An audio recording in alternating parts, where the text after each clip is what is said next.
ಚಂದ್ರು, ಇಲ್ಲ ಅಮ್ಮ, ಇದೇ ಸತ್ಯ.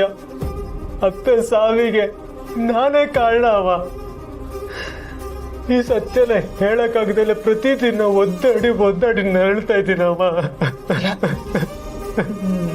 ನಾನು ಅವತ್ತಿಲ್ಲ ಕಂಡ, ನನ್ನ ಮಗ ಕಟ್ಕ ಅಲ್ಲ, ಅವನ್ ಎಂತವನು ಅಂತ ನನಗೂ ಸಂದ ಗೊತ್ತು. ಅಲ್ಲ ಕಳ್ಳ, ನೀನ್ ಹೆಂಗಲ್ಲ ಇದನ್ನೆಲ್ಲ ಮಾಡಕ್ ಸಾಧ್ಯ? ನೀ ಸುಮ್ಕಿ ಏನೇನು ಹೇಳ್ಬೇಡ ಕಳ್ಳ, ನನ್ ತಡ್ಕೊಳಕ್ ಆಗಕ್ಕಿಲ್ಲ. ಇಲ್ಲ ಅಮ್ಮ, ಎಲ್ರು ಅನ್ಕೊಂಡ್ರೆ ತರ ನಿನ್ ಮಗ ಒಬ್ಬ ಒಳ್ಳೆ ಮನುಷ್ಯ ಅಲ್ಲ ಅಮ್ಮ, ಕೊಲೆಗಾರ.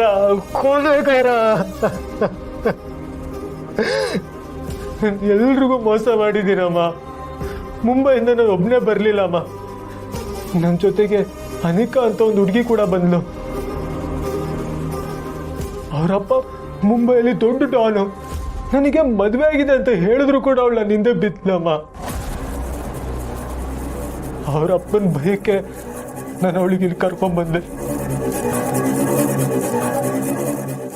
ಹಾಗೆ ನೀನು ಅಲ್ಲೇ ಇದ್ರೆ ಆ ಬಂಗಾರಮ್ಮನ ಮಗನಿಗೆ ನನ್ನ ಕಡೆಯಿಂದ ಒಂದು ವಾರ್ನಿಂಗ್ ಕೊಡು. ದೊಡ್ಡ ಸಿಂಹನೇ ಉರುಳಿಸಿದ್ದೀವಿ, ಇನ್ನು ಅವನು ಯಾವ ಲೆಕ್ಕ? ನಾನು ನಿನ್ನ ಲವ್ ಮಾಡ್ತಿದ್ದೀನಿ ಚಂದ್ರು, ನೀ ನನ್ನ ಅವಾಯ್ಡ್ ಮಾಡಿದ್ರೆ ನಾನು ಇನ್ನೇನು ಮಾಡಲಿ? ಪ್ಲೀಸ್, ನಿನ್ನ ಕೈ ಮುಗಿತೀನಿ, ಕಾಲಿಗೆ ಬೇಕಾದ್ರೂ ಬಿಟ್ಬಿಡ್ತೀನಿ, ಸುಮ್ಮನೆ ಬಿಟ್ಬಿಡ ನಿಕಾ. ಬರೀ ನಿನ್ನ ವಿಷಯ ಮಾತ್ರ ಅಲ್ಲ, ಬಂಗಾರಮ್ಮನ್ನ ನೀನೇ ಶೂಟ್ ಮಾಡಿದ್ದು ಅನ್ನೋ ಸತ್ಯನೂ ಹೇಳ್ತೀನಿ.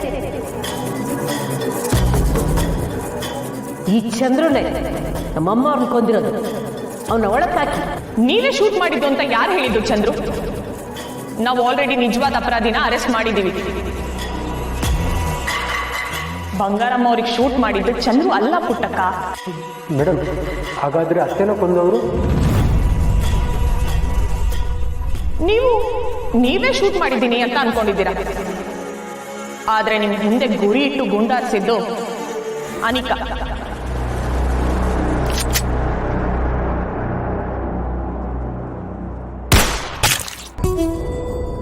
ಅತ್ತೆನ ಅನಿಕಾ ಶೂಟ್ ಮಾಡಿದ್ದಾಳೆ ಅಂತ ಪೊಲೀಸವ್ರು ಹೇಳ್ತಿದಾರಮ್ಮ. ಆದ್ರೆ ಅವತ್ತು ನಾನು ಕೂಡ ಗನ್ ತಗೊಂಡೋಗಿದ್ದೆ, ನಾನು ಫೈರ್ ಮಾಡಿದೆ ಅಮ್ಮ. ಅನಿಕಾನ ಅವತ್ತು ನಾನು ಕರ್ಕೊಂಡ್ ಅಂದ್ರೆ ಇವೆಲ್ಲ ಯಾವ್ದು ಆಗ್ತೇನೆ ಇರ್ಲಿಲ್ಲ ಅಮ್ಮ. ಎಲ್ರು ಅನ್ಕೊಂಡಿರ್ತಾರ ನಾನು ಒಬ್ಬ ಒಳ್ಳೆ ಮನುಷ್ಯ ಅಲ್ಲ ಅಮ್ಮ, ಕೊಲೆಗಾರ.